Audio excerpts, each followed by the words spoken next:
What's up, everybody? Paul here from the Hoops Crew with our Thursday night preview episode of the Paul James Show. It is round 19. We've got a matchup against the Saints this weekend that I'm very much looking forward to. Thank you to all of you popping in the chat a little bit early. Just to give you that peek behind the curtain, because we have been kind of fluctuating between 7:30 and 8 o'clock a little bit lately. I want to get the show going as early as I possibly can.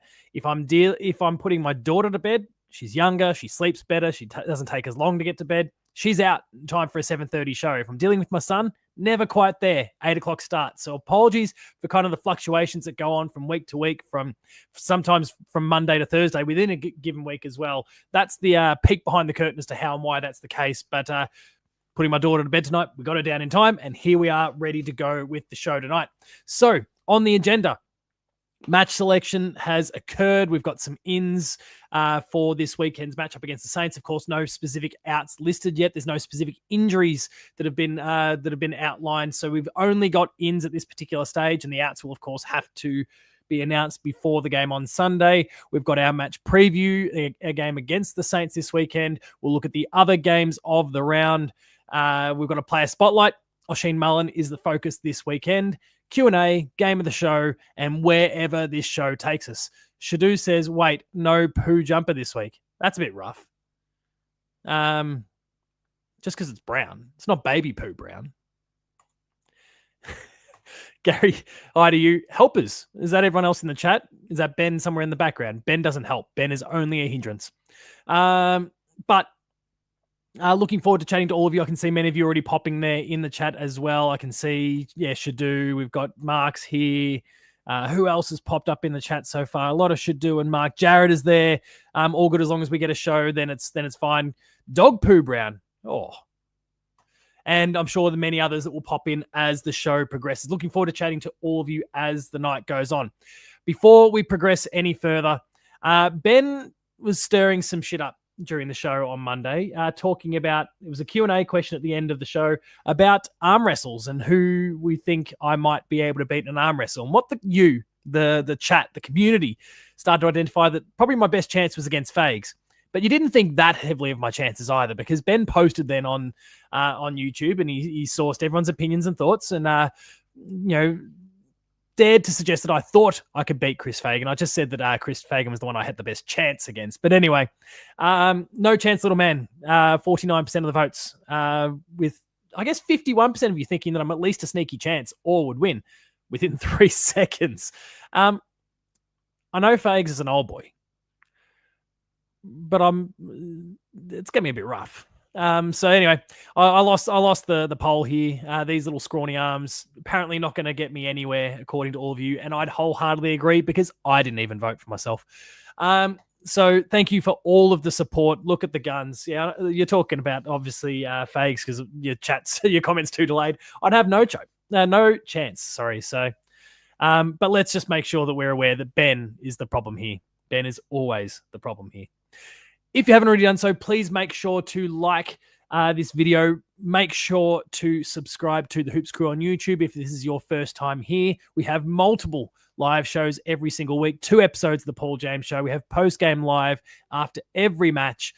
We have then a whole bunch of other pre-recorded shows as well. The Chaps Chat Cats do some awesome stuff. We had an episode of the Twos go up today for people to check out. Jacob Mollier. We'll talk about that one in a bit more detail in a sec. And a whole lot more. So there's lots of one-off videos that I'll make. There's Enough of the Week. Heaps of cool products on the YouTube channel. So please consider checking all of that out. We are on Patreon as well. Patreon.com/thehoopscrew. There's a lot of exclusive stuff there that you can go and check out as well. And it only costs $5 a month to continue to get that delivered to your inbox. Please utilize the chat tonight. If you haven't already done so, there's plenty of you already. Mark giving me a little bit of support here. It's not the size of the dog in the fight, it's the size of the fight in the dog. I had that saying posted up again in my wall in my old Gisborne Footy Club change rooms. Always served us well. We played in 6 grand finals in a row and won 4 of them. 4 of them in a row. Lost the first, lost the last, won the 4 in the middle. And yeah, we always had that kind of mantra being drummed into us. Big fan of it. And I'll try and bring that to an arm wrestle against Fags. We'll see what I can do. More people starting to pop in. Hi, Jackie and Amy. Looking forward to chatting to the both of you as the show goes on as well. But I mentioned Jacob Mollier a moment ago, and I mentioned the twos. Please make sure if you haven't already, he put in an awesome effort in the VFL on the weekend. A lot of hype in the Discord. And if you aren't a part of our Discord chat, just scroll up into the show notes or the show description. And also, I think even the comments section, Ben has posted the link to our Discord where you can continue to chat about all things Cats. Jacob Mollier had a great game on the weekend. Kicked 4 goals. He was our big ruckman that we drafted this year, but played as a full forward this weekend and did an exceptional job. Maybe there's a change in the cards for him position wise. Maybe the club's got different ideas about how he can best be utilized, but he put in a very, very good game on the weekend. I'm looking forward to seeing what he can do. Make sure to check out the video that Jake put together. It's there on the YouTube channel now for your consumption. This is a very bright prospect for us, so please go and take a look at it. I'll also shout out, I also put up a video the other day about Cam Guthrie and whether it is all over for Cam Guthrie. It's a sad topic. It's one that we don't like discussing. I had some thoughts on that seem to contrast a little bit with what the comment section was saying. I think most people are of the mind that he's done. I was a bit more on the fence that as long as he's not a starting 23 player, like our best 23, then I think there's reason for that. And I might expand a little bit further. If people want to talk about it further in the Q&A section of the show later tonight, I'm very keen to discuss that particular topic. And I think probably expand on some things that I didn't necessarily discuss in the video the other day, how and why it could possibly work, why it might be worthwhile hanging on to him for one more year at least. Because there was a few people suggesting he's kind of been clogging the list for the last few years and that, it's unfortunate what's been going on, but maybe now's the time. My thoughts kind of differ, but we'll discuss that in a little bit more detail later on. All right, let's get into some news here. Jared's also just popped in to say, voted that I'd smash Fagan in 3 seconds. You have my vote of confidence. Thanks, mate. Much appreciated. All right, let's get into some top-level news here. The Legends game has been announced for season 2025, Thursday, 28th of August. It's in that pre-finals bye weekend. And Gary Ablett Jr. is the number 1 draft pick. He's been paired up with Hodgie. Luke Hodge and Nick Riewoldt are the 2 captains. Luke Hodge has picked Gary Ablett Jr., whilst Nick Riewoldt has picked up Cyril Rioli. Cyril's making his kind of grand return to all things AFL. He's been, since he kind of fairly well went missing after he finished his AFL career. Obviously went up to the Northern Territory and is living his best life from all reports, but he's kind of disappeared, I guess, from kind of the public scene, which is never something he necessarily loved. Good luck to Cyril, but it's awesome to see him coming back to town. And Gaza, of course, he's the number 1 draft pick. It couldn't be anyone else. Gather Round 2026 is now locked in. April 9th till 12th. It's the week after Easter. So if you're planning on going to Adelaide next year for Gather Round, there are your dates. Cyril escaped Hawthorn. That's a pretty good way of framing it, actually. Gary's gone a little bit further. Actually, sorry, I'll just quickly cycle back. Gary's gone a little bit further in suggesting that Jake Colo-Jasny might also be done as well. We'll discuss that a little bit further in the show as well, if you like. If you're keen to bring that one back to the table, I'm keen to discuss it a little bit further with you later on, because he's not one that I'd necessarily considered in that category just yet. Certainly not delisting territory, but I'm keen to hear your thoughts. All right. So what else have we got? Connor O'Sullivan is reportedly close to signing a 2-year extension that'll keep him on the list until the end of 2028. And of course, that, he could sign on for a lot longer. The club would love him to sign on for a lot longer, but managers being what they are these days, do short-term ones early on to give yourself flexibility, but also to drive your price up, because the way he's playing, he's going to have legs at this club. And so the rationale will be drive your price up, and then that gives you some options going forward. So I can appreciate it. It sucks. It's the kind of the modern environment that we're in. And look, the reality is I love the fact that we've got him on the list for a bit longer. Gary, I'll just respond to your bit. Yeah, Jake Colo-Jasny is 29, turning 30 later this year. So he's not quite as old as in terms of football terms as we'd all thought. And there we go. Seconds after that, I see Jackie and Amy popping in with those same sentiments as well. So, but we'll discuss it. I'm keen to kind of pick your brain. So please, when we get to Q&A later on, I'd love to hear kind of your thoughts as to how and why why we should go down that path. I can certainly picture, envision some of the rationale behind it. But I'm keen to hear it from you. So we'll talk more about that one a little bit later on. All right, let's get into match selection mode. Now, Ben has been, despite the fact that he's chirping and being a dick in the chat, Ben has been dropping his daughter off at the airport, I think he said before. So he hasn't been able to put together some of our graphics tonight. So we're going old school here, and we're projecting the AFL website where we can see the ins and the outs for both teams and the lineups as they currently stand. And so you see, as I mentioned before, for the Cats, no specific outs because we've got no one that's being outed for injury as of yet. We'll watch this space when it comes to the likes of Jeremy Cameron after how he was faring through the game last week. But ins for now, Sam De Koning returns, Tyson Stengel is back, and Mitch Nevitt gets another gig after doing a fantastic job in the VFL. Interesting that he finds himself on that list and not Ted Closey, who I would argue, I was a big fan of what Mitch Nevitt has compiled in the last few weeks, and especially this past weekend, but I would argue that Ted Closey is in even better form than him right now. I am, of course, as many of you know, a huge fan of Mitch Nevitt and what he can offer, but I would say if you're just comparing the form of the two individuals, I would argue that Ted Closey has been in better form than Mitch Nevitt. So it's an interesting selection in my eyes. But of course, three of these players will need to be need to be on the emergencies list at the end of the day. So it'll be interesting to see who comes out. Please, chat, let me know who you think needs to come out if we're to bring in. I'd imagine at least two of these three. I'd imagine SDK and Tyson Stengel return formally. They are both listed on the bench at the moment, but I'd imagine that they will be part of at least either. Sorry, they're part of the extended bench. They'll either be on the bench or part of the on-field 18 soon enough, I'm sure. So who has to come out for those individuals? That'll be a really interesting one. Keen to hear your thoughts. We, of course, don't have substitutes outlined. We don't have emergencies. We're kind of guessing a little bit here. But if we kind of continue to push on and discuss some of the other key details here, linking to some of the things that Gary and others were discussing in the chat before, we mentioned Cam Guthrie earlier. Obviously, he's now 1 to 2 weeks away with his injury. Mitch Duncan, 3 to 4 with his shoulder. Jake Cole-Jasny is still listed as an indefinite out.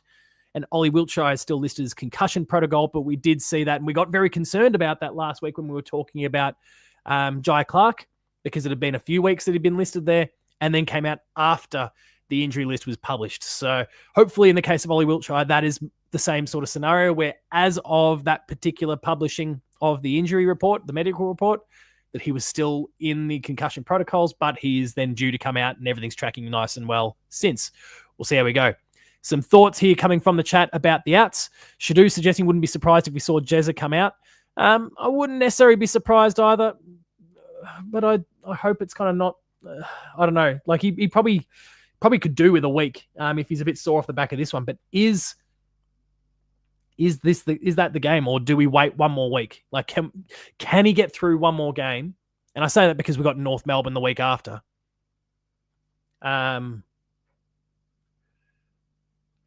Could it be? Yeah, I don't know. We'll see. We'll see how we go in that regard, though. Anyway, let me bring that back because I forgot that I'm projecting it, and so I just deprived you of all those names and faces. So, lineups. There we go. For the opposition, Zach Jones, Ryan Burns, Darcy Wilson, and Ari Showmaker come back in. Dan Butler is the one out at the moment. I'm not sure why. It doesn't disclose that. I'm not sure if there was an injury, if I missed something. Who else have we got being listed here? Jack Martin and Ollie Henry has been flagged by Mark as potentially being some that could come out. Jackie suggesting that Stevens and maybe Ollie Henry. I'm going to keep, and I can see, like both of you have mentioned Ollie Henry, I'm going to keep saying that I need to see him back in the actual 22 so he gets proper minutes and he can get that opportunity. What we've seen in little vertical slices recently, sections of a game. And thank you, Mark. I see your comment there about the dislocated elbow. Oh, of course. Yeah, I saw the footage of that. Why didn't they list the fact that it's an injury? Anyway, the little slices of football that we've seen from Ollie Henry recently when he's been coming on as the sub have been quite good. The intensity has been there. The defensive pressure's been there. Some of the things that I think we've all been a bit critical of in his game and that have been clear and obvious weaknesses to his game, he's been bringing that heat. And I just like for him to get a bit of time on the ground so he can actually get on the end of a few, because he's got the offensive skill set. Like, he can mark, he can kick. All those things are good. He's just been lacking in a bunch of other areas and his confidence has been shot. My hope is that if he can get a full game under his belt, that it might go some way to restoring a bit of confidence and some form off the back of it. Who else are we suggesting? Mullen, Nevitt, Henry, any of the three that you're suggesting on the outside, I presume they're dubs. Ben is saying justice for Molia. Yeah, let's bring him in. Why not? Don't think Jezza would like that. I think he wants that Norm Smith. I think he does want that Norm Smith medal. And North Melbourne would be a good opportunity for him to fill his boots. So I suspect he won't want to miss. But he's also, I think when he arrived at the Cats, he was very... There was a more self-centered footballer that arrived. But since he's joined the Cats, I think since he got to spend all that time with Tom Hawkins and really learn about the way he's been doing it for so long, I think he's really been a far better team player in the years since. So I wouldn't be surprised if he goes, yeah, for the sake of a chance at team success, I'll take a week. But who knows? He might be happy with the break. He might be, as Shadu says, he's pretty selfless now. I've been really happy with the maturity that he's built since he's joined the Cats. He's become a totally different player. No less exceptional, but a totally different player. Loves himself an opportunity to celebrate his teammates too. As we've seen many, many times. Just watch a different Geelong player kick a goal and you'll see him flinging his arms out. He's waving around, carrying on like a pork chop. It is the best. I love it. Gary suggests give Ollie a rundown back. It might get him closer to the ball. I mean, potentially. I think he brought the right energy in the last couple of weeks. And then with the limited time that he's had, he's gotten a decent proportionate, I have to stress, but a decent number of possessions for the time he spent on the ground. So I think we're getting there. I'm glad Shadu's liking the pork chop thing. Yeah. Carried on like a pork chop in a good way, of course. Not the childish, immature, ridiculous one as he cracks a tinny midway through a grand final.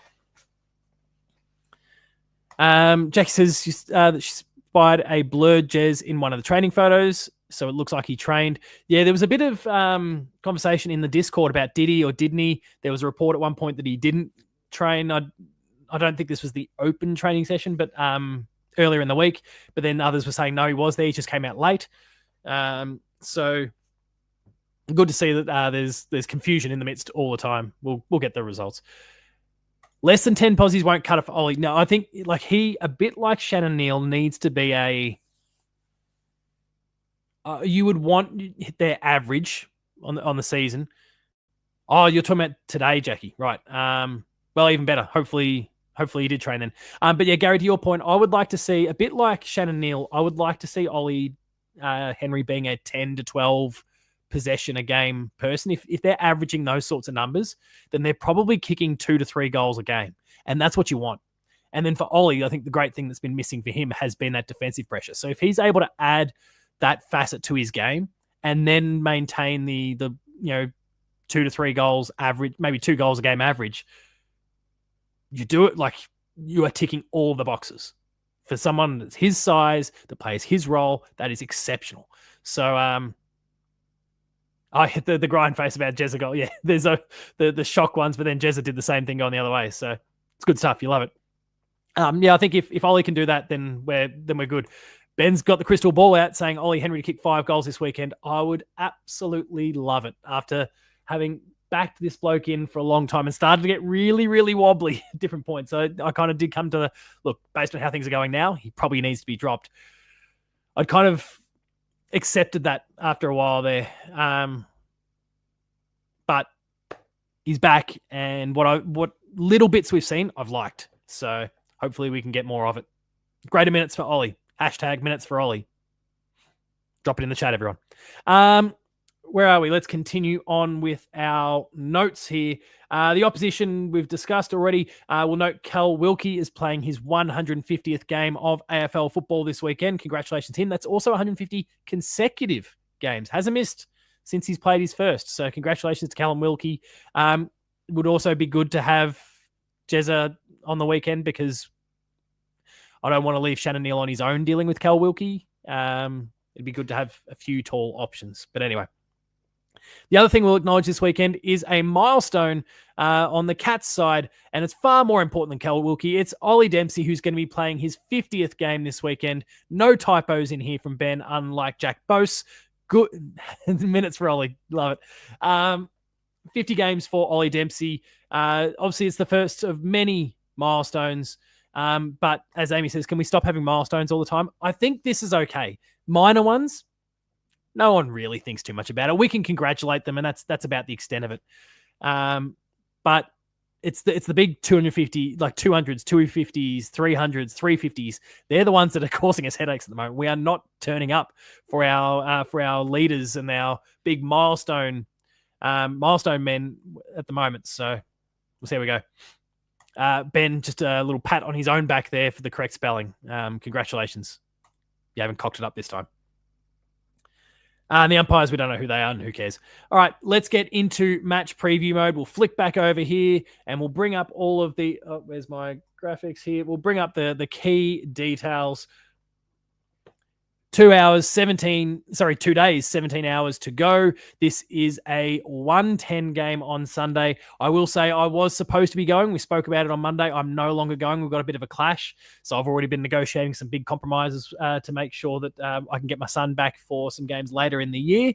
And of course, I'm still planning. And Ben, I assume you're listening. I assume you're not just throwing shit in the chat from time to time. I assume you're listening. Are we still, in 2 weeks from now, Geelong and Port Adelaide, planning on doing the big community meetup? I think we need to start driving that one a little bit more if we still are.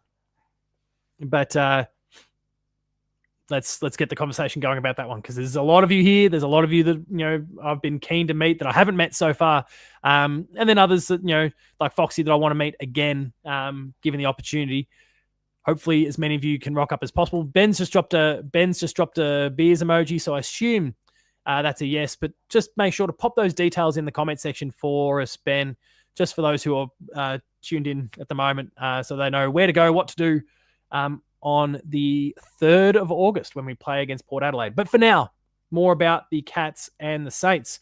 1:10, as I said, Sunday afternoon, 18 degrees and sunny is the forecast right now. How novel, 18 degrees and sunny. Woo. Recent form, the Cats are 4th on the ladder. We're 11-6 and have lost 2 of our last 3. That, of course, being Brisbane and GWS. Then the hiding of the Tigers in the middle. St Kilda are 15th, 5 and 12, and have lost their last 5 straight. Little Creatures at 12 p.m. I didn't realize it was Little Creatures. I love Little Creatures beer. I am so excited.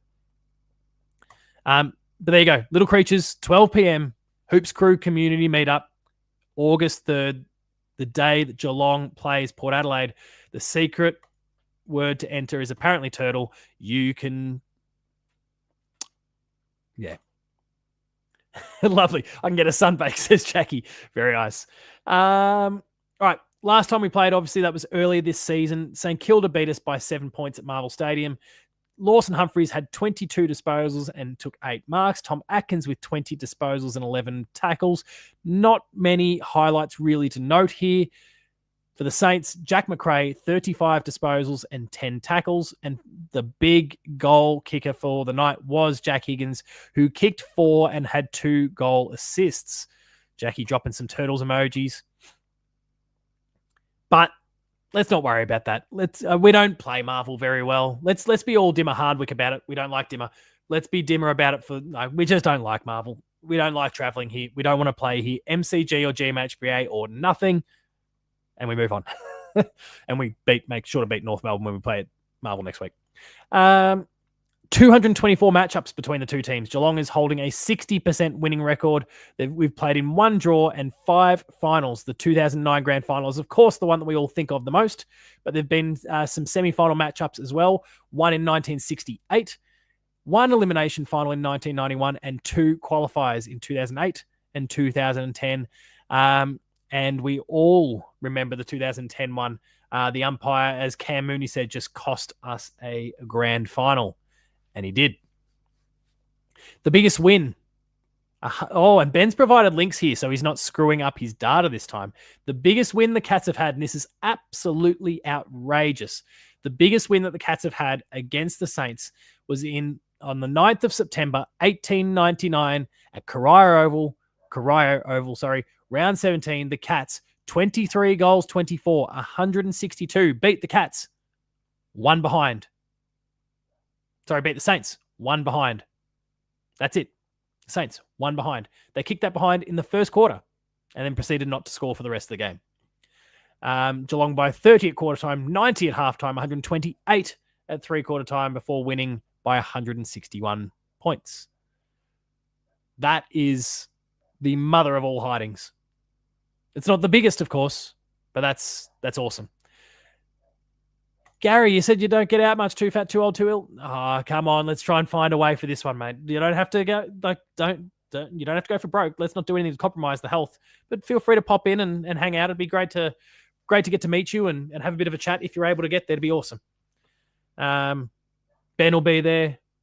Ben, are the chaps coming? Do we know? I got no idea. The highest score kicked by the Cats against the Saints came in 1989. That is the 13th of May, round 7, 1989. The Cats, 35 goals, 18, 228, beating the Saints 16 goals, 13, 109. The Cats winning that game by 119 points. Maybe the chaps, Ben says. Good. In that particular matchup, Gary Ablett Sr. kicked 4.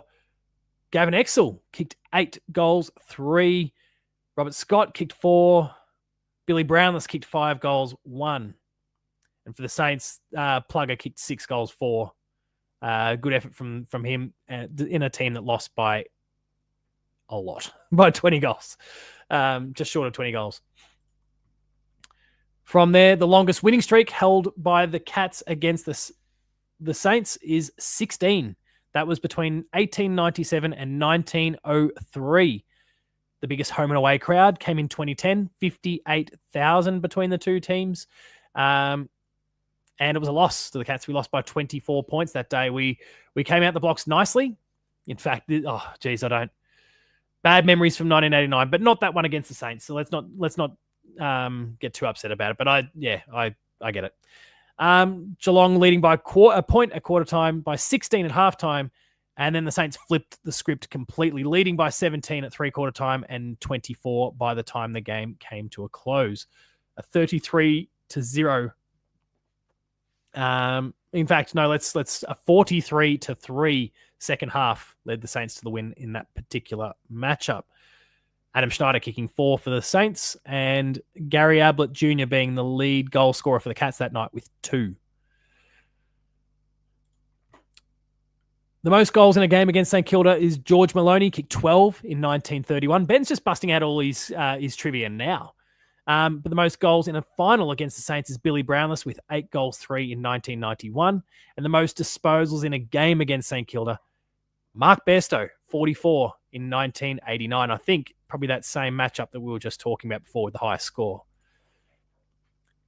But let's kind of dunk on the Saints for a little bit now. If all that data wasn't already enough. They haven't won at GMHBA this century. They haven't won since 1999. They didn't win a single game in their first 3 seasons in the league. Oh, geez, this is really going for it here. They had a 1-point win to kick off season 4, but then went on another 27-game losing streak. 59 years since their last premiership, 1960s. Why are you getting me to do this, Ben? This is going to come back to bite me. We've got Saints TV probably watching. There's someone, it's going to get to them sooner or later. And you're here setting me up to fail. I didn't write the show notes, everyone. I did not write the show notes. 59 years since their last premiership, though. And they've obviously endured a bit of heartbreak in recent years. And a really unkind bounce for Stephen Milne cost them the premiership in 2010. And of course, in 2009, there was the famous, beloved Matty Scarlett toe poke that we all think of very, very fondly. Just look at it. Just look at that little toe poke. Straight off to Gary Ablett. dumps it forward, bodies colliding everywhere. Varco, hands off to Chapman. Chapman, goal. Done. There's your grand final. Absolutely love to see it. And then there's the winning streak DVD from 2004. Ben says he's got a graphic for, but he didn't. Unless I missed it. I don't think he actually posted it. No, he didn't. So that's it in that particular regard. Enough dunking on the Saints for now. Let's talk about the stakes in this particular matchup. For the Cats, with our loss this weekend against... look, the Saints, the stakes are non-existent. They want to take scalps when they can, but really they just want to make sure they seem like a decent enough club so that Naz stays with them. But for the Cats, we are very, very fortunate to still have a top 4 spot off the back of some of the results on the weekend. We could have and should have lost that off the back of our loss to the Giants, as well as the other matchups, the way they played out.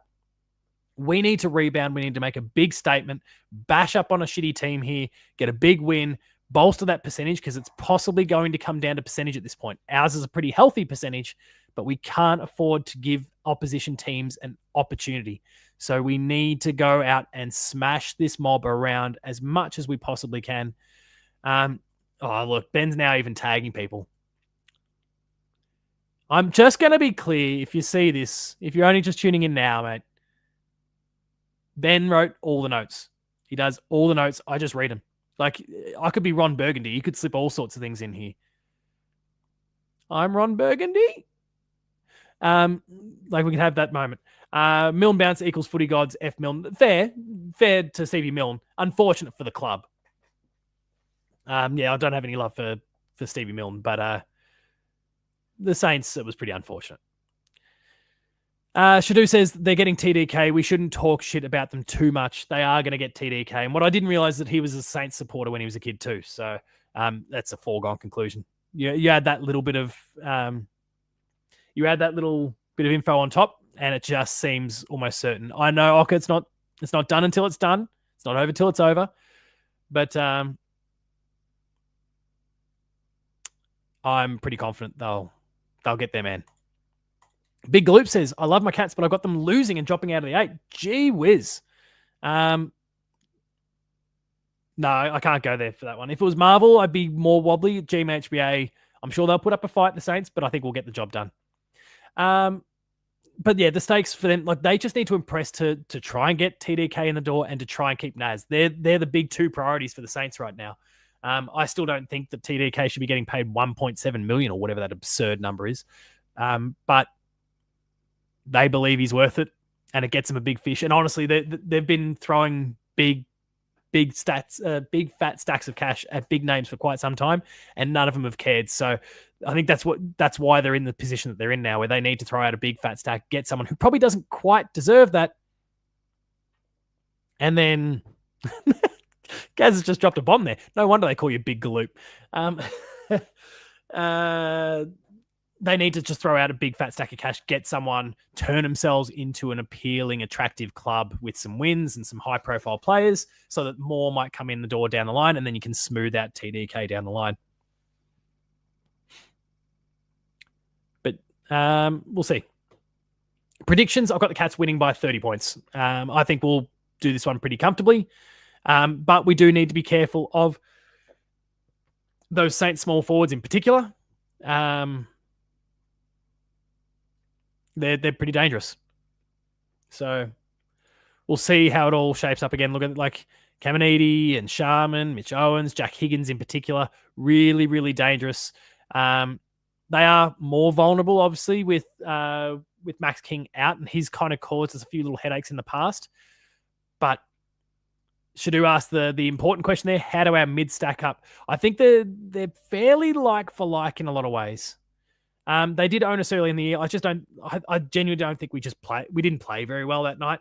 But I think they're all very like for like. And we didn't have, as was mentioned earlier in the chat, we didn't have Bailey Smith on the night. And no one really thought that was going to be much of an issue. And then we blew it. But we didn't play a very good game that night. I think we're like for like in a lot of ways. You know, you look at your McRae's and Steeles, they're not like elite runners.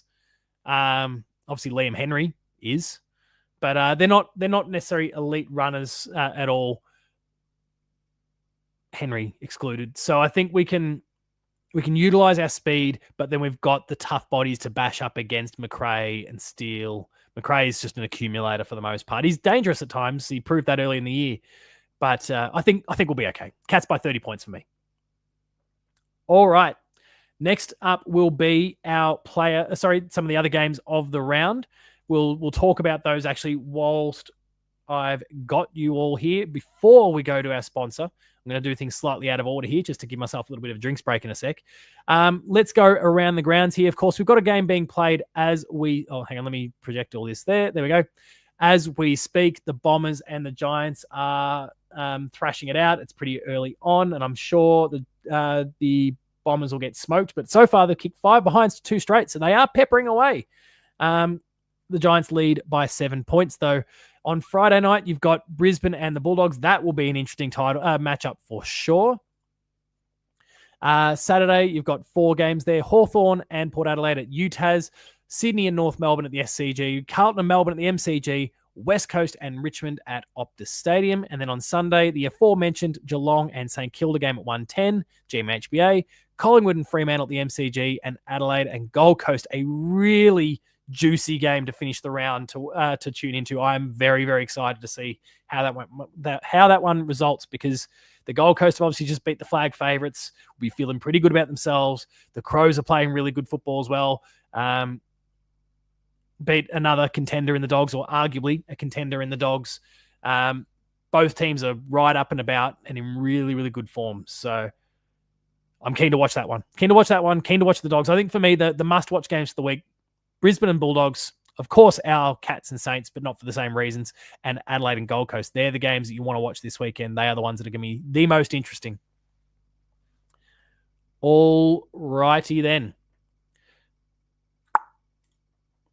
When it comes to the rest of the round, there's some milestones to come. Hugh McCluggage will be playing his 200th, as will Clayton Oliver, as will Daniel Rioli for Brisbane, Melbourne, and Gold Coast, respectively. In the VFL, Geelong will be playing against the Pies. That is Saturday at 7:10 at Mission Whitten Oval. The Whitten Oval. And in the VFLW, Geelong will also be playing against Collingwood there, Saturday 1:05 p.m. at Deakin University. Go check out both of those games if you get the opportunity. Of course, once again, the girls' game clashes with the men's AFL, and I don't know what we're doing scheduling-wise. It gives me the shits. Just a bit of sense. We're trying to build up the women's game. Give them a chance. Don't overlap the same teams. Like, it's just absolutely ridiculous. JL has just dropped the mother of all bombs in a Geelong chat. And you know what? I kind of agree. I mean, it's a very, don't get me wrong. It's an iconic moment. I think it's a really iconic moment in terms of what it was. But in terms of the play itself, Scarlo's a savvy bloke. Like, he tapped it out, and it could also have gone very, very wrong. But he executed it really well. The main thing, the whole play really is, I think it's more about the whole play, I would say, rather than specifically the toe poke itself. That is obviously the thing that triggered it. But Ben says, wash my mouth out. The toe poke is impressive. I'm going to be clear. Like, it was a very well executed toe poke, but for me, it is the actual play itself and how it came about. The weakness in the whole play also is that Gary Ablett had a lot more space, but you kind of expect grand final pressure and those sort of things. He is human. He had more space, and he realized he could have run on another 15, 20 meters and taken a shot.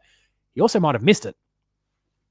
So I love the way it all wrapped up, the way the ball got brought down, the way he got punched in the got punched in the peanuts too. He did actually, copped a little stray in the process. I don't think he complained too much in the end. But the way we discussed it earlier on, the way the ball kind of worked itself through the handball from Varco to Chapman the goal. For me, it's the culminate, it's the whole play as opposed to just the toe poke. The toe poke, super impressive. It was Stevie Johnson's fault. Shocking kick to Gaz. No, I wouldn't go with that. I just think it was exceptionally well read by old mate, whose name's just escaping me, Zach Dawson. I think he just read that exceptionally well, because he, in no scenario, should he typically have been that far up the ground and playing on Gary Ablett. He should have been dealing with a Tom Hawkins or a Cam Mooney. So he just read the game really, really well and pulled it off. I'd love to. Now I'd have to watch the footage. I'd love to see some sort of behind the scenes thing that maybe shows how far he deviated from his direct opponent to get over there and intercept that play, because I thought it was really, really well done. Stevie J pulled off a high risk, high reward shot, and thankfully it worked out, but it very nearly didn't, and that's the nature of the high risk, high reward. And Geelong's for years been playing high risk, high reward. This was just another one of them. I love the moment, but the toe poke is a portion of the whole thing. I don't get the heart flutters when I see the toe poke. My heart really starts to take off as that ball is sailing inside 50 and the bodies are colliding and the ball spills out, and then the way the commentary, Chapman's kicked a goal, like that's the bit that just sets my heart racing. So JL, as much as as much as you're probably copying a bit of grief, so am I. Ben's giving me the wash my mouth out. It's I think it's the wholeness of the whole thing. Got to risk it for the biscuit, as Ben says. All right, we're about to get into our player spotlight, but first, let's take a word from our sponsor. The Hoops Crew Media Network is proudly sponsored by Cyril Cook Florist. Visit them at shop 1211 Leather Street in Breakwater. Phone them on 035 222 2244 or visit their website at www.cyrilcookflorist.com.au and use the offer code GOCATS in the voucher field at checkout to get 20% off your next online purchase. Thank you, Cyril Cook Florist, as always, for your ongoing support of the Hoops Crew and all we get up to. Now, let's start to bring this one home. We've got the player spotlight for the night, which, as I mentioned earlier, is Oisin Mullin. He's been developing very, very nicely this season. And let's not lose sight of the fact that it was round 3, 4, 5, where lots of us were saying, not up to it. Like he needs more time. Some were saying, don't play him ever again. Probably Lucas. But others, like myself, I'll admit, were saying, no, it's just not ready yet. He needs to go back to the VFL and continue to work on his craft. But geez, he's coming up pretty well at the moment. A few good tagging roles has really been what he's needed to get himself into AFL properly here. He is the 1,110th player to wear the hoops and one of 3 Irish players on our list. Obviously, we've just lost Zach Tui, but he's got Mark O'Connor himself and Killian Murphy alongside him in the blue and white hoops. Oh, we're dropping our emojis. I'm a fan.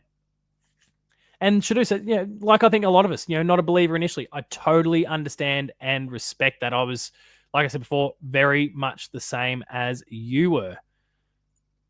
And he says Murphy, Killian Burke. There we go. There's Ben's typo in the show notes. Gets you again every single time. Again, I'm Ron Burgundy. 23 years old now is Oisin Mullin. 3 seasons in, 34 games. He's kicked 0 goals, and he's kicked it behind this year. He got close again in the most recent game on the weekend. He had another shot, getting closer and closer to that goal. I wonder if we've got Jake Kolodjasny style theatrics here, where it might be 100 plus games before he finally gets that goal.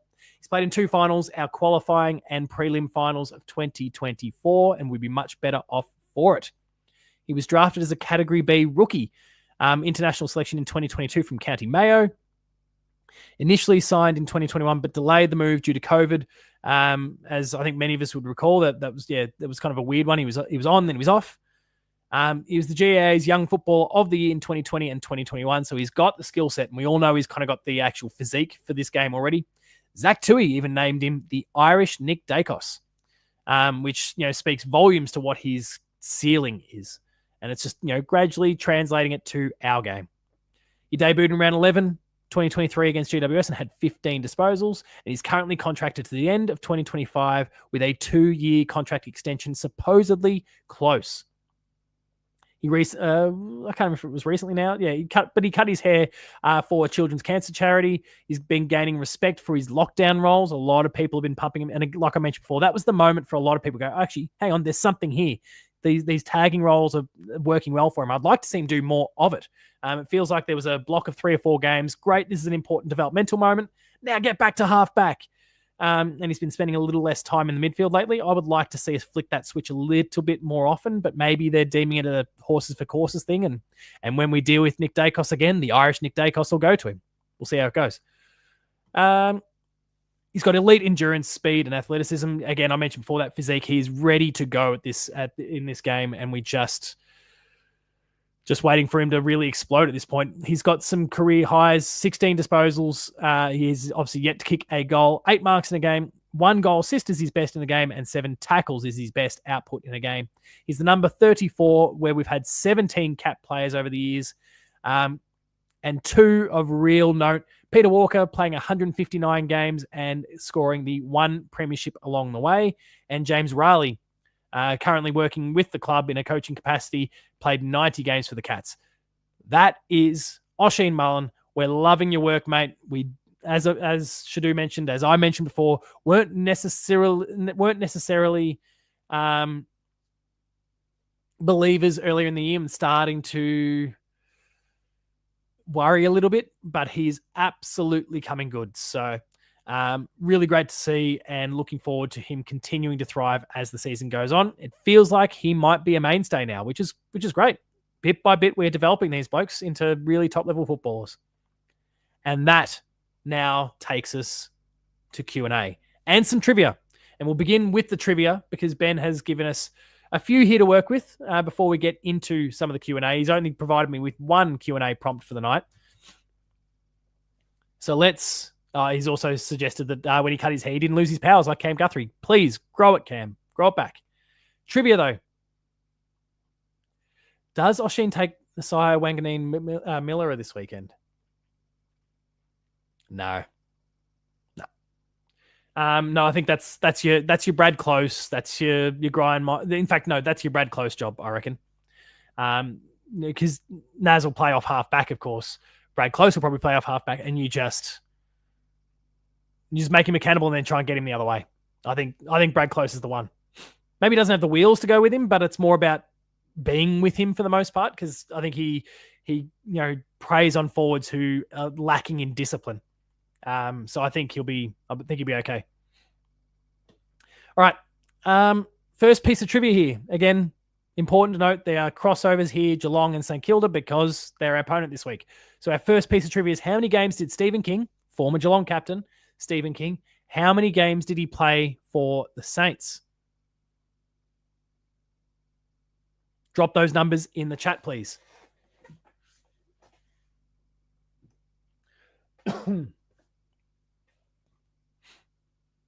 And, of course, I know there'll be too many, Jackie says.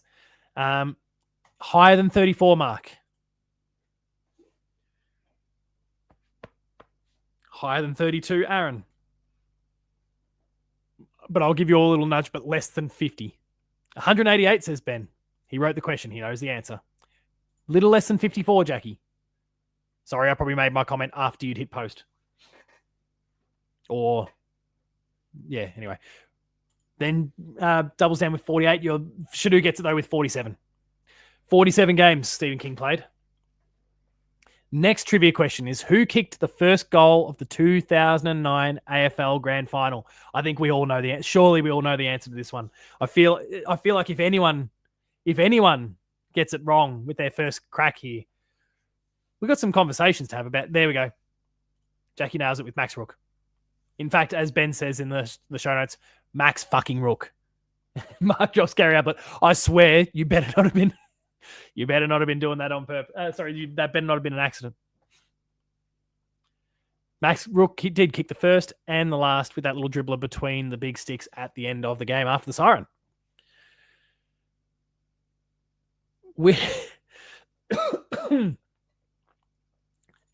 But Mark, if that was a sincere one, hand in your Geelong supporting license now, please. Next piece of trivia. Which Geelong player has played the most games against St Kilda?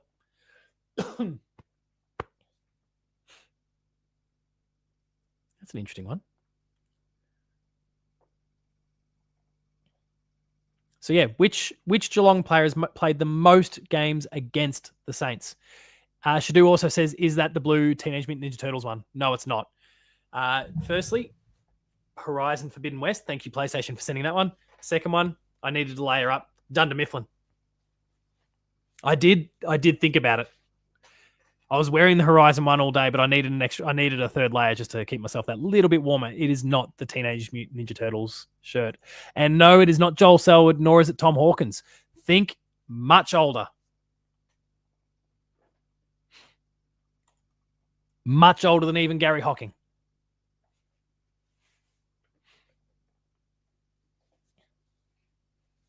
So again, just for anyone just tuning in, that question is, which Geelong player has played the most games against the Saints?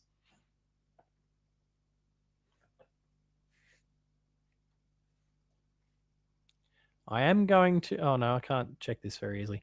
There you go. Mark's nailed it. Ian Nankervis. And I'm sure Jackie's relieved that it's not Sam Newman.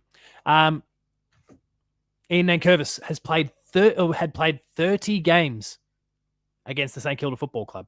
That's absurd. Our next point of trivia here, in fact, our last trivia point for the night, is who kicked 8 goals for Geelong when St Kilda conceded their highest ever score of 228 points. Did I nearly... Oh, geez. I spoilt the answer on this before when I was going through... Did I? Yeah, I spoilt the answer to this question when I was going through the stats earlier in the other piece of trivia. So if you were paying attention, you know the answer to this. Who kicked 8 goals for Geelong when St Kilda conceded their highest ever score of 228 points against us? I did spoil it, Ben says. Yes, that seems like I've dodged a bullet here because the answers I'm seeing Gary Ablett and Billy Brownless, and the answer is no to both of them. Oh, damn it. God damn it. Mark can't remember either. I've dodged a bullet here. It's not Billy. It's not Gary Ablett.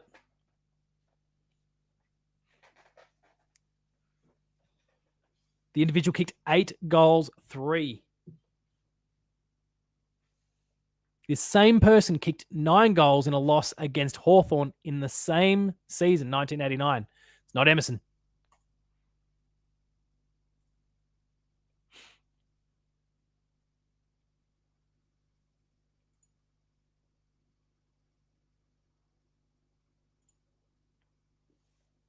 I'll read up the goal kickers from the bottom to the top, just so that... Oh, there we go. Horatius just jumped in. Gavin Exel. Gavin Exel kicked 8 goals, 3 on the day. And as mentioned earlier, and Aaron's just jumped in there too with the same answer.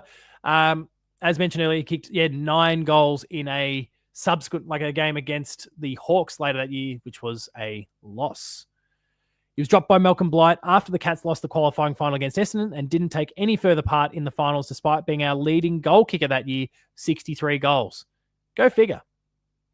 League goal scorer. Just dropped him for the rest of the finals. And we lost one of the most epic grand finals of all time against a team that he kicked 9 goals against early in the year. Huh. What could have been, right? All right, that is the end of our trivia for the night. So let's jump into the Q&A part of it. Like I said, I've got one prompt here from Ben, so we'll get that one out of the way first, and then we'll dive into your questions if you've got them. The one question that Ben has provided here, and the draft has been a point of discussion today a little bit as well, because there's been some clubs, I think Fremantle in particular, have been a little bit vocal today about the father-son. And they've been complaining about...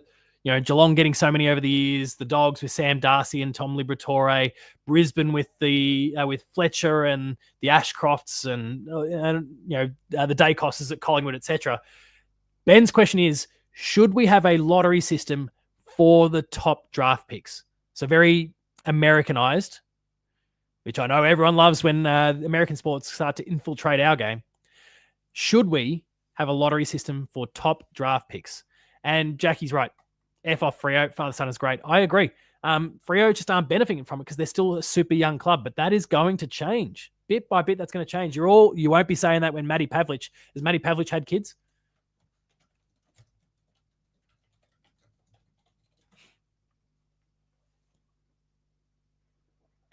When Matty Pavlich's kids start to become eligible, there we go.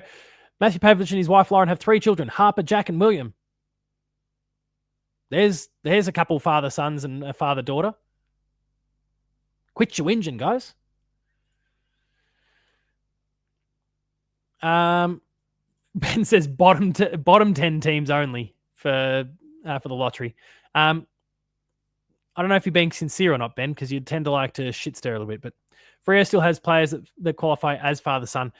They've had Brett Peake in the past, and there's another that I can't think of right now. I read it in the report earlier today. They've had 2 essentially over the years that they've picked up. There might be others that have slipped through or that they've chosen not to pick. But they'll get their turn. Every club gets its turn. It'll all work out eventually.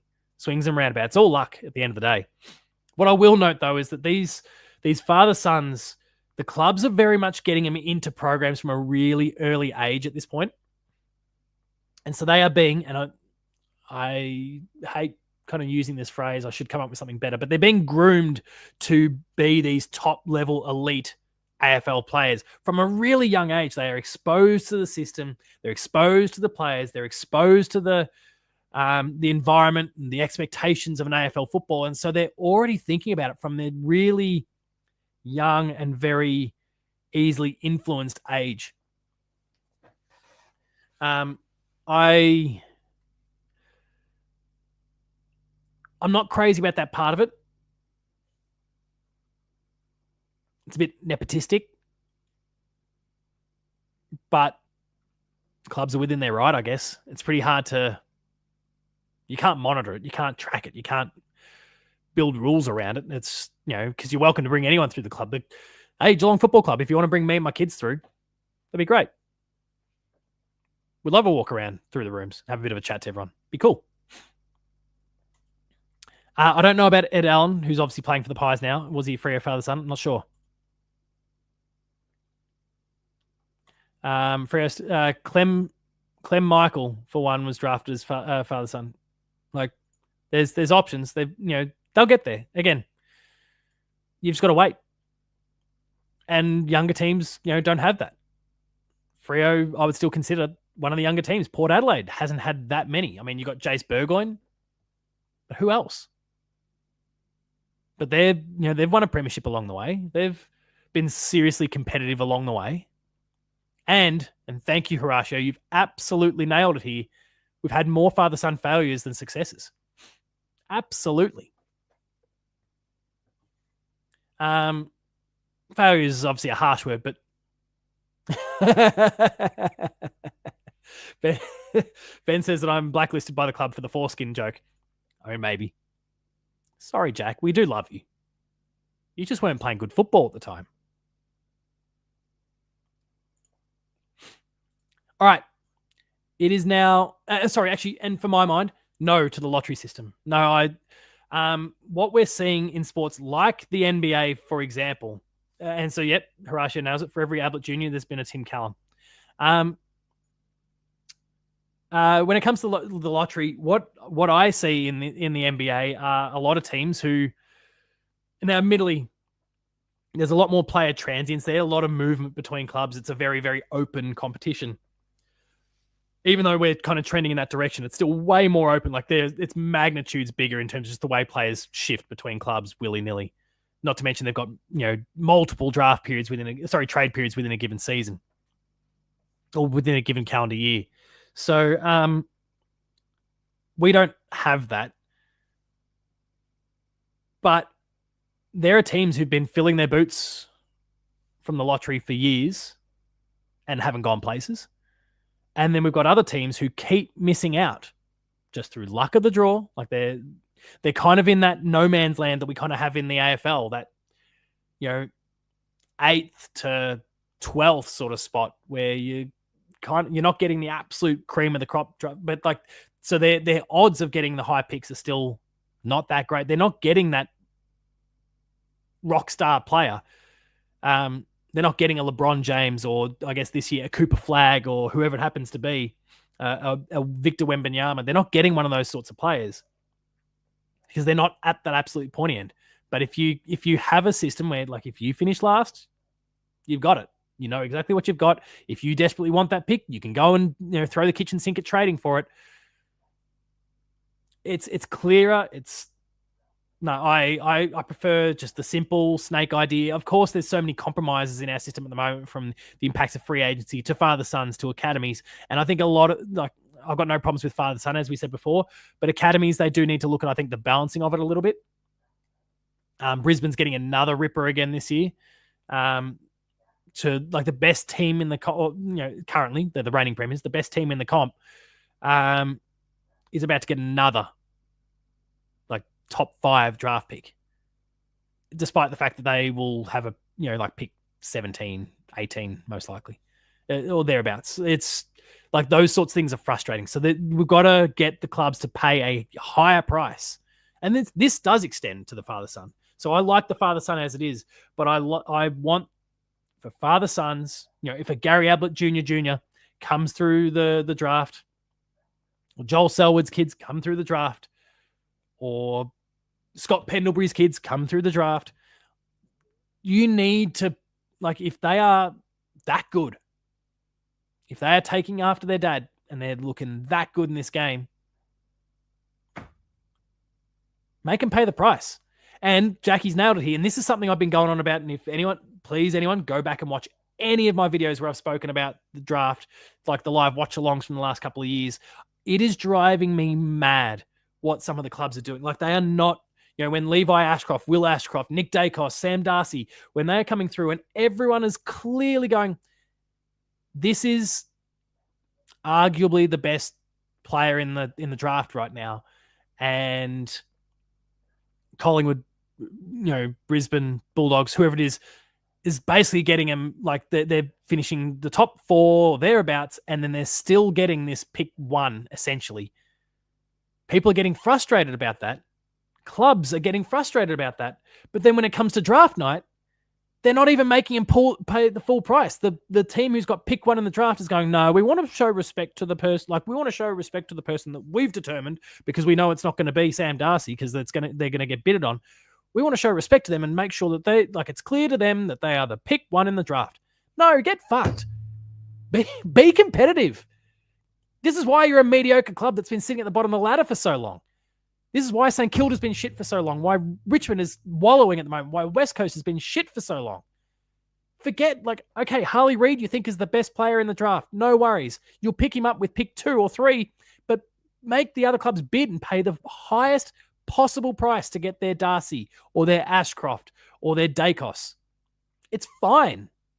You're not showing, everyone knows what you're doing. Fucking compete. That's why you've been shit teams for so long, is that you're not willing to, bite back, fight. And the clubs that do it well, or that, make these bids and flush them out, well, there's one exception. Carlton's been doing a little bit of that in recent years, and it's not like they've kind of pulled that sort of bidding game and flushed out early picks from opposition clubs. I mean, they're having a horror season this year, but it looked like it was working for them okay last year. They were in a good place. But the clubs who do it well, we've seen Sydney do it. We've seen Geelong do it. You go, no, we know, we would love to have this player on, and if they don't match the pick, great, we're getting a gun. But if they do, we've flushed out that team. We've made them pay the highest possible price that we can make them pay. It's so obvious. They're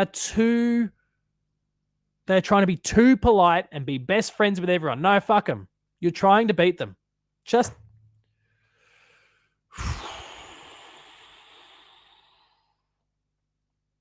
And yeah, Shadoo's point, they bitch about Geelong playing the game. Ben, I'm in death thumping mode. This topic, the lack of competitiveness on draft night, absolutely drives me mad. And then Jackie's right, and you've corrected your typo. They piss and moan. Fight for, to make sure that these clubs pay the highest possible price for these players. Will Ashcroft should have been pick 1. Levi Ashcroft should have been pick 1. Nick Dacos should have been pick 1. Sam Darcy should have been pick 1. Though, were those two in the same draft? Maybe they'd have to be 1 and 2. But Make them pay the price. It's wild. I just don't get it. Let me double check the 2024 draft. Because I want to refresh myself, because I know I cracked the shits about this last year. I'm sure I did. Levi Ashcroft, the current favorite for the Rising Star, whether you agree with it or not, was in a lot of people's eyes considered the best player in the draft. Now, I know, I think there's a lot of others will go Sam Laylor, but obviously things are not going so well for him right now. Plenty of people could justify, even if they didn't believe that he was the best player in the draft. Plenty could have. I'm gonna screen share this now because I'm on a tear now. Now I've got the shits up. Let me fix up my screen here. We'll get our screen sharing going. We'll bring up this is the draft from last year. Levi Ashcroft, who plenty of clubs believed could have made an argument for pick 1, was pick 5. Every club here knew they weren't going to be able to get Levi Ashcroft, that Brisbane would bid for him. So Richmond, why didn't you go for him and let Brisbane pay the highest price? They just won the fucking premiership. North Melbourne, why didn't you do it? Carlton, Adelaide, it's bullshit. And it was finally Melbourne. Finally Melbourne had a crack. Good on you, Melbourne. It's the same with St Kilda. They picked up Toby Trevelyan and then they had a crack at Leo Lombard. Gold Coast had to match it. Isaac Kako. Mate, I mean, Essendon have been a basket case for years. They're getting one who's supposedly really good. I don't think he's been overly good. Certainly wasn't better than George Stevens 2 weeks ago. But pick 13 he slipped to. Make him pay a top 10 pick. They'll do it. You know that they've stocked up the points to be able to do it, so make them pay the price. Because then it impacts the clubs, those same clubs further down the draft. And you get more swings at the players you want because there's less clubs in front of you because they've had to pay a higher price. Do these people not understand how it works? Fuck. End rant. Shadu drops sportsmanship. I like sportsmanship. That's when you're on the field. The rest of the time, let's not shy from this, damn it. I said end rant. Open the rant back up again. We say sportsmanship, and we want to see sportsmanship on the field, fairness and those sort of things. But the reality of, and sorry, I know you're not having a crack, but I've got the energy going now. The reality is they are businesses. They are businesses organizations competing against each other. Listen to the way, and I know I'm talking American sports again, but listen to the way the NBA players, for example, say, "Oh, I love this organization." That's a business. And it is the same here, whether they want to accept it or not.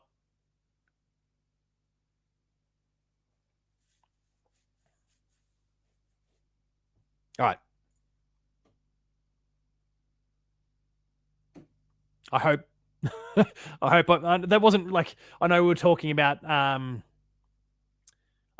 lotteries in the first place. I am fine with the system we've got if the clubs are willing to play the game. And I don't mean unfair.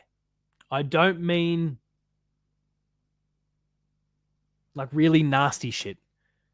But just if you rate this player, if you recognize that this club who I'm competing against, that I'm potentially vying for a premiership with, is going to get a player, and let's go back, going back to that draft tracker from last year. Levi Ashcroft, damn it, I'm bringing it back again. Levi Ashcroft, pick 5. Look at the 2. Thomas Nash says, continue the rant needs to be said. Thank you. And thank you for the super chat. If anyone else wants to super chat and pump me up when I'm starting to lose my shit, I'd much appreciate it. Maybe keeps me composed and makes me feel like it's justified. But but I will actually have a Snickers. You're not yourself when you're angry. Carlton, many people thought, and the wheels have fallen off this year, and they're maybe not as good as we all thought, but Carlton figured that they were going to be vying off against Brisbane for a flag this year. And yet, they let Levi Ashcroft slip through. Adelaide fancied themselves and proven to be right. Let Levi Ashcroft slip through. Don't do it. Fuck. It's just so dumb. It is so, so dumb. And I'm all for, be respectful. Be friends. But no, just like the players do, when they step foot out on the field, across the line, we're not mates for the next 2 hours. We are competitors. And no one highlighted it better than Joel Selwood when he went after Scott. I think it was Scott, or was it Adam? I think it was Scott when he just hammered Scott back into the ground one day. That was amazing. That's what exemplifies what you want to see from this game, which, I mean, not shove people around, but it's not, we are here to compete. And I'm going to give it my all, and I'm going to do everything within my power, legally or within the rules, to ensure that I am on the right side of the ledger when it comes to winning and losing. And that should extend to the draft table. Shadu adds, players can't be shitty about who drafts them as well. And this going home shit shouldn't be viewed as an entitlement somehow. Yeah, there's been a lot of that recently. And look, obviously we talk about Ollie Henry. I'm a big fan of Ollie Henry. But the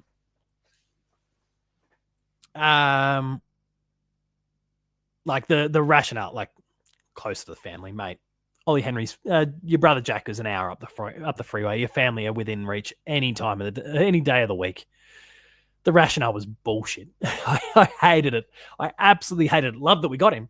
Hated the rationale. Ben references, TB's face when GWS drafted him. Yeah, I mean, to be fair, he's been pretty unhappy ever since for the most part, and he's probably not loving life right now. Shadu says, I bet you Levi Ashcroft would whinge if Brisbane didn't draft him. And the thing is, they always were going to. But Brisbane should have. Levi Ashcroft should have been here at the top of the list, right here where Sam Laylor is. And all of these blokes, Laylor, Finn O'Sullivan, Jagger Smith, Sid Draper, they just become picks 2, 3, 4, and 5. That's it. But Brisbane has had to pony up the maximum price. Because then, where do they feature again? Because it's all the points and all that sort of stuff, right? And yeah, Amy says at least Ollie saw out his contract. He did, yeah. Credit to him in that respect. But the rationale, I want to go home. Give me a spell. Sam Marshall here. Sam Marshall here was an academy pick. So if they had to spend more to get Levi Ashcroft, maybe they wouldn't have been able to pick up Sam Marshall here. Maybe they wouldn't have had enough points to be able to match a bid from, I presume Sydney made a bid. I can't remember now, to be honest. But maybe Sydney made a bid here. And then went with Ned Bowman afterwards. Maybe they didn't. Maybe that's just where, maybe he was available and Brisbane picked him there. I honestly, I don't recall. But maybe they wouldn't have gotten this Sam Marshall Academy pick player because they wouldn't have had the points available, because all four, any one of these four clubs made them pay the price, and ideally Richmond. So what I'm going to quickly double check. I'm not going to be able to do this quickly, I don't think. Oh, what I will say. So Cooper Duff Tyler, he's from my neck of the woods, so I kind of know the family a little bit, but he is fancied by many or at least quite a few people to be the father, to be the number one draft pick this year. And he very nearly, apparently, was going to be a part of Essendon's academy, like Isaac Kako, for example. He was very nearly a part of their academy. And I would expect now Essendon, maybe it's not as wild a thing here because they probably would have been like, based on the ladder position, they're probably going to be pick 5 or 6 anyway. And they are a shit club to begin with, but like they're in a shit position. But make them pay pick 1. Like Cooper doesn't fit the bill in the end. But actually, let me see. Academy. I think I think Gold Coast has Zeke Euland. He's been one of the top fancies. Zeke Euland from the Gold Coast.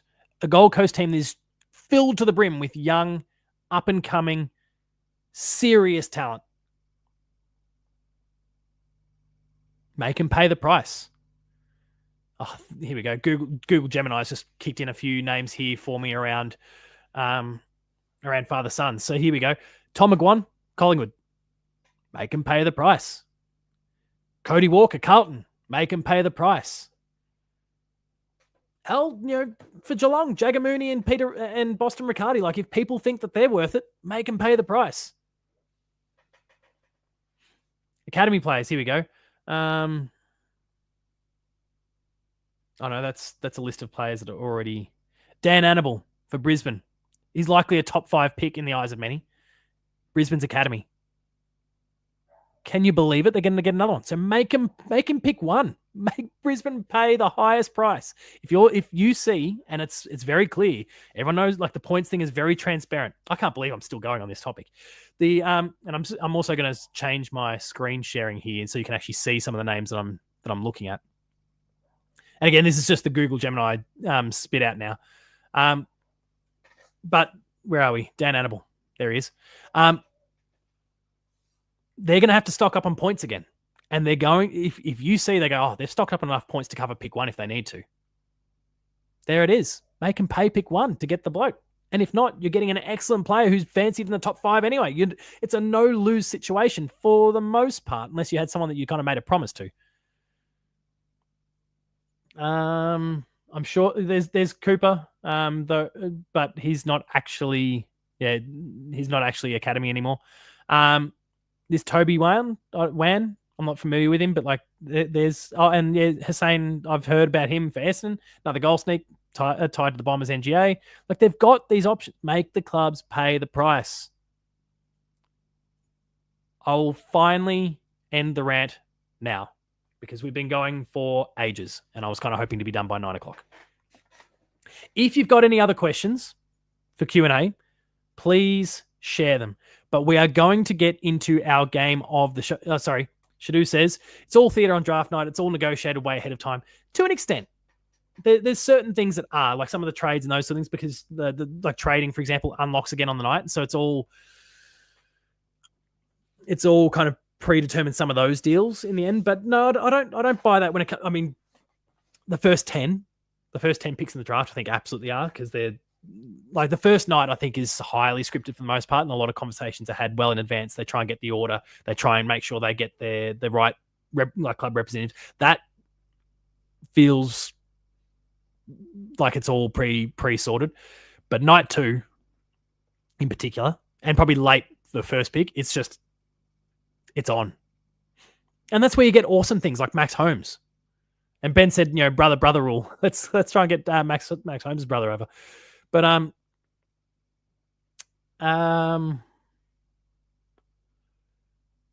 yeah, it drives me mad. Bussy, I think it's the first time maybe that I've seen you pop up in the chat tonight. Good to have you on board as always. But let's get into our game of the show for the night. I'll get my screen sharing going. This comes from Surgeon Studios. So this is an indie team, but it is headed by Abu Bakar Salim. Now, some of you, if you've watched House of the Dragon, Abu is one of the actors from House of the Dragon. I can't remember his character's name off the top of my head. I'm having a moment. But Abu is a friend of mine. We've spoken a few times on my podcast Dev Diary. We chat every now and then, just pop into each other's DMs and have a bit of a chat from time to time. It's very nice to get to chat to someone like who's an acclaimed actor, game studio founder, absolute rock star. He put out a game last year called oh my god, why the name has just escaped me. It's the end of the show, Blues. I'm going to quickly scroll through and double check because I don't want to disrespect. I really enjoyed the game too. Side scroller, very Tales of Kenzera Zao. Put out Tales of Kenzera Zao last year. Highly acclaimed indie platformer with wonderful cultural storytelling. He's working on another game called Dead Take, and it features another friend of mine, Ben Starr, the voice of Clive from Final Fantasy 16, the voice of Verso from Clair Obscur Expedition 33, one of the big up-and-coming actors in the video games industry. It's just a bit of a circle jerk of some of my mates in this game. And so I'm shouting it out tonight because they announced just the other day that the game comes out in like 2 weeks, 31st of October. Abubakar Salim. Yep. You just Googled. That's it. There's been a whole bunch of awesome stuff over the years. He's obviously House of the Dragon these days, but he's been like House of Wolves.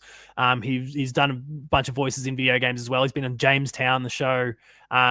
He's British, but absolute legend. He was on 24, Live Another Day back in the day. He's done lots of really, really cool things. I love him, and it's nice to be able to chat to him from time to time. He came to Australia recently for PAX Australia, and I popped in for an interview. I think it's like the very last Dev Diary that I've ever done. And he came on as a returning guest. And then we, hung out for a couple of hours afterwards, just chatting and hanging and talking about all things not video games, like just life. And it's so good to just go sit at the boat builder's yard in near the convention center with one of the biggest names, or sorry, an actor working some of the biggest shows in the world. And anyway, I like knowing people. It's kind of cool. Anyway, this is Dead Take, his new game. So I'm going to get that shared on the screen right now so people can see what it's about. It's a bit horror-y. So if you're not big on horror, psychological horror, this may not be for you, but you got 2 minutes to endure.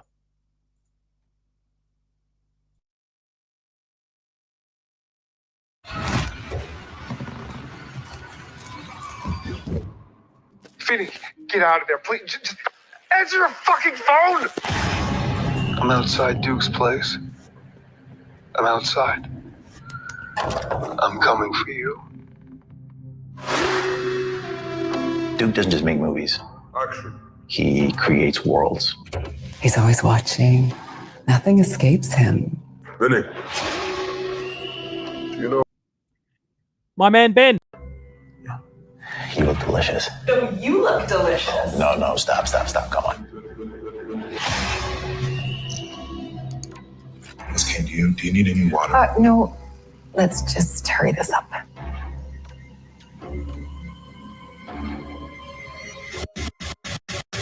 Wow, you look delicious. Let's just hurry this up. And the way he pushes his actors, Run it again! he is sculpting them into something bigger than themselves. I will do anything for this role. There's a party, Vinny, which I'd love for you to attend. The magnum opus of the great genius Duke Kane. Are you trying to fuck up my career? Please tell me that you were not always like this. No one tells you how fucking hard it is, things you have to sacrifice. This is me taking my shot. Action.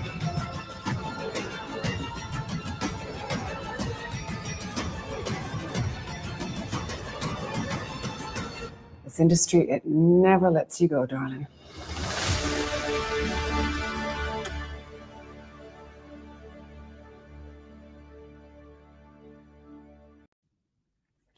As a favor to a friend, if you've got, and I'm not saying me, if you can do me a favor for a friend, if you've got Steam, Dead Take comes out on the 31st of July. I'd love for you to buy it. I've played a little bit of it, just quietly. No comment. Please consider buying it on July 31st. It's available on Steam, featuring some rockstar talent. Like Ben Starr is huge. Alana Pierce, Aussie, was a games journo for years, has gone on to direct and write for games like God of War Ragnarok, also does some acting on the side. She's a star as well. So many cool people. Sam Lake, the head of Remedy. This is a star-studded thing, and he's just, Abu's just gone and tapped all his mates, and I love it. And I wish I could get a gig, but I don't think I have the voice acting chops. Or the acting chops, full stop, especially considering it's there's a bit of FMV in this. All right. Do we, before we wrap things up, have any final questions, comments, concerns, points of discussion, or we will... Oh, hang on, should do. I worked with Alana Pierce at a non-video game role. She is a IRL. Right. That's that's fascinating. I want to pick your brain about this. We'll take that to the Discord later. I think my understanding, she plays the game. All right. Any last questions at all? I'll give another minute or so to see if anything pops up. Otherwise, we will wrap things up for the night. But it's gone pretty quiet. I think we're all... Well, it's half-time in the other game, so... Memories. I noticed Lucas is never here on Thursdays. He's letting the team down badly here. Too busy on the jumper punch with clothes on. Is he on the jumper punch right now? I'm going to go check this. I swear, if he's... Are they streaming right now?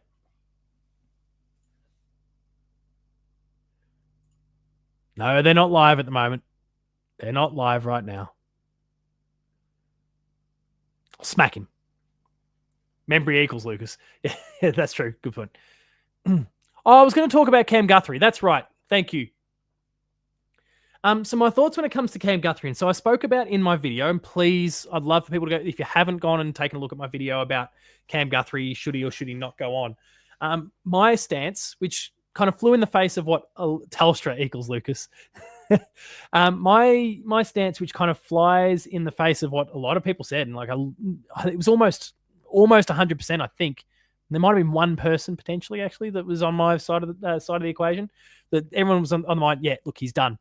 My thinking, and I'm combining this with what we're hearing, that Geelong has got money for two big fish, but the big fish are seemingly Butters and Harley Reid, that we're really targeting the hardest.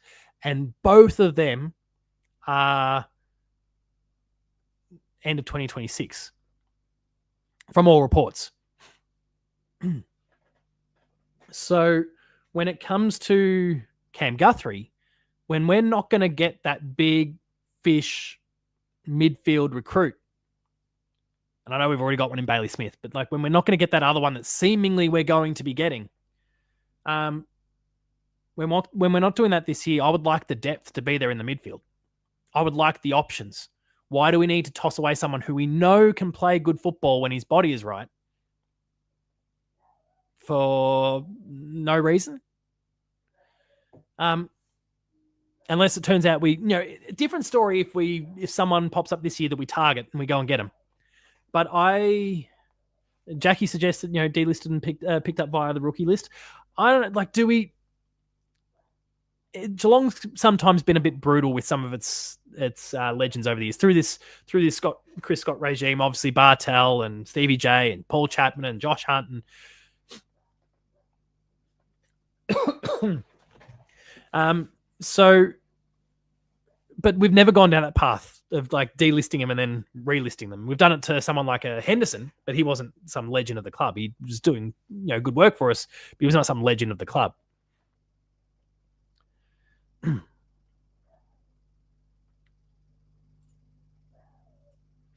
I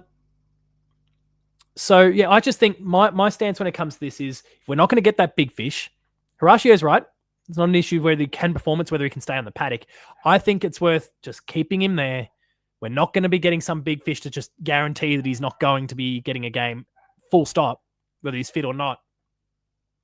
So hang on to him for one more year, and then the end of 2026, we go and get our big names.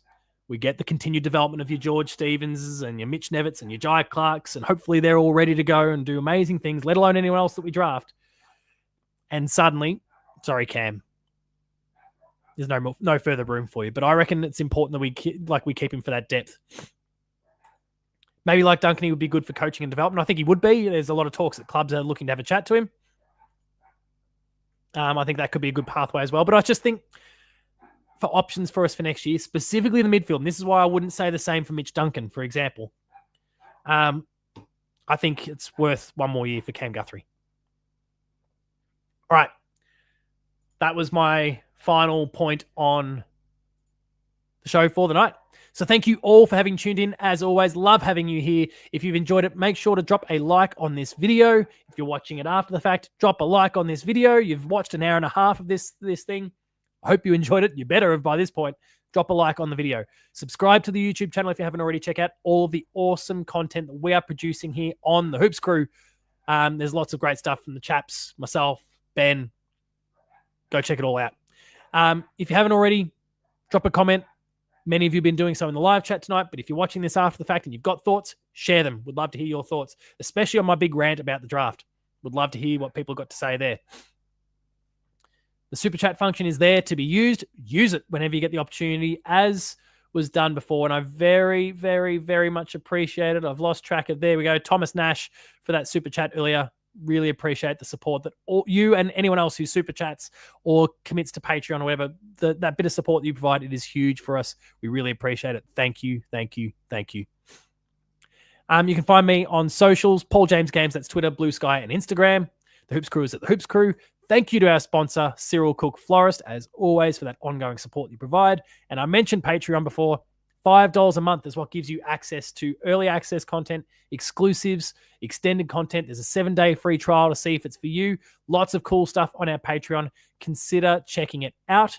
And then from here, I will quickly end the show by talking about the content plans for the next few days. Of course, post-game live will follow the match on Sunday. You'll get my reaction video Monday morning. Enough of the week somewhere in the mix as well. The Paul James Show will return on Monday night to review that Geelong and St Kilda game. The chaps will do their thing on Tuesday, and then we go all the way around again with another preview episode of the Paul James Show on Thursday night. Looking forward to doing it all again with you.